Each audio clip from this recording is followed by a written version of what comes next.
I, 40F, have been with my husband, 43 male, for 14 years, married for 12. Together, we have a 13-year-old daughter, and a 17-year-old daughter that I had from a previous relationship. Things are mostly great in our marriage and within the family. My husband became a stay-at-home dad when our daughter was almost 1 because the cost of daycare was basically taking up one of our entire paychecks. Over time, I became very successful in my field of work, and life became a lot easier, financially. 3 years ago, I was able to move us closer to his family, and we really like where we live. I adore his mother and younger sister, and always have. I have no family and was so grateful to have his. My career used to require me to travel fairly often. I am not very extroverted, so it was rare for me to go to dinners or spend any extra time with people outside of the required conferences. I also don't drink, and always decline going to the bar with others. I mostly enjoy seeing the cities I travel to and have convinced many clients to go to baseball games, rent a boat, or do walking tours, rather than partying at night.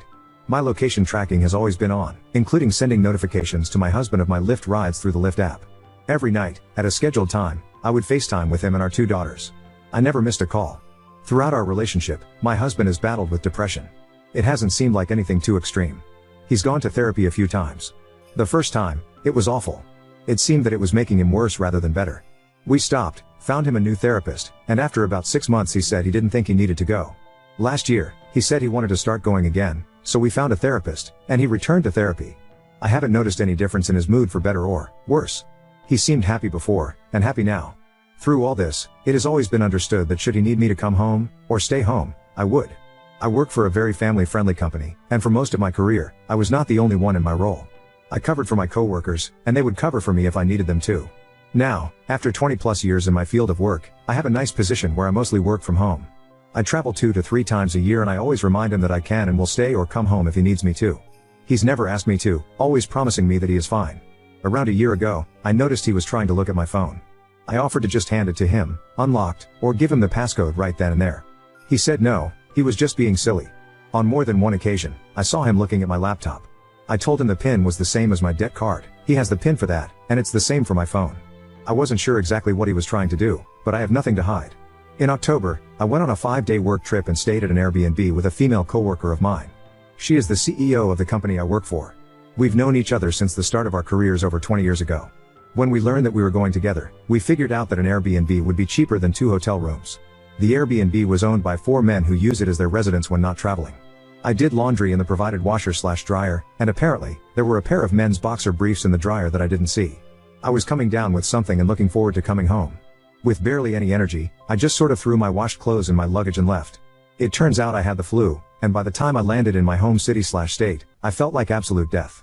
My husband ended up unpacking my luggage for me and didn't mention the underwear at the time. Several weeks later, he brought them up. Instead of simply asking me if I knew about the underwear, or where they might have come from, he straight up accused me of an affair. One that, apparently, I have been having for a while in his mind. His mother, sister, and first therapist from years ago had all made claims against me and my character that were shocking and hurtful. Some of those claims include, I am financially abusive, he does our budget. He has full control of our money. I ask him if we have enough for me to buy things. I ask to buy myself shoes, clothing, stuffed animals from the zoos I visit, etc. I have no credit card or bank account that he's not also on.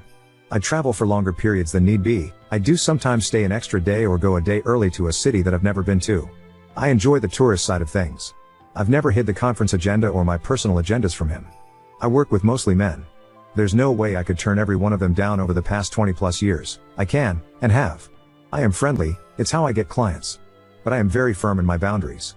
After this, he demanded access to everything. I said, you already have it.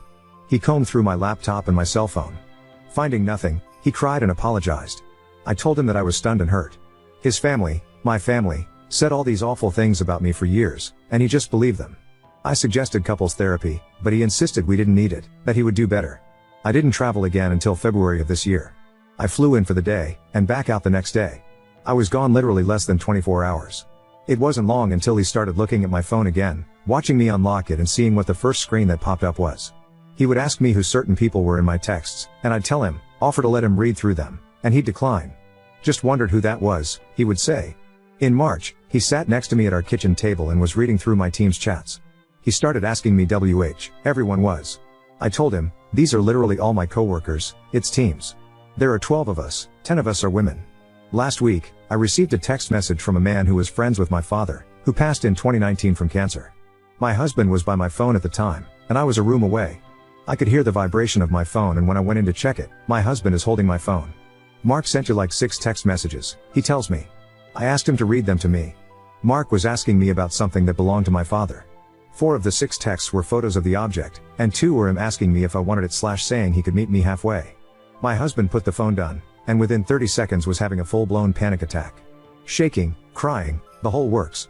I sat with him while he calmed down, and then I said, I can't do this. You can't do this. No one should live their lives in such fear of an affair that's never happened that they are having panic attacks. He has begged me to stay.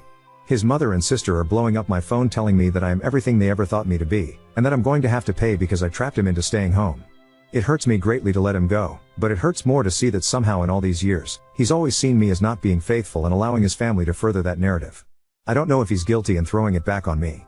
I hate to consider it because then I'm thinking just like him, but I know a lot of time the paranoid accusers are usually guilty of doing what they are blaming the other person for.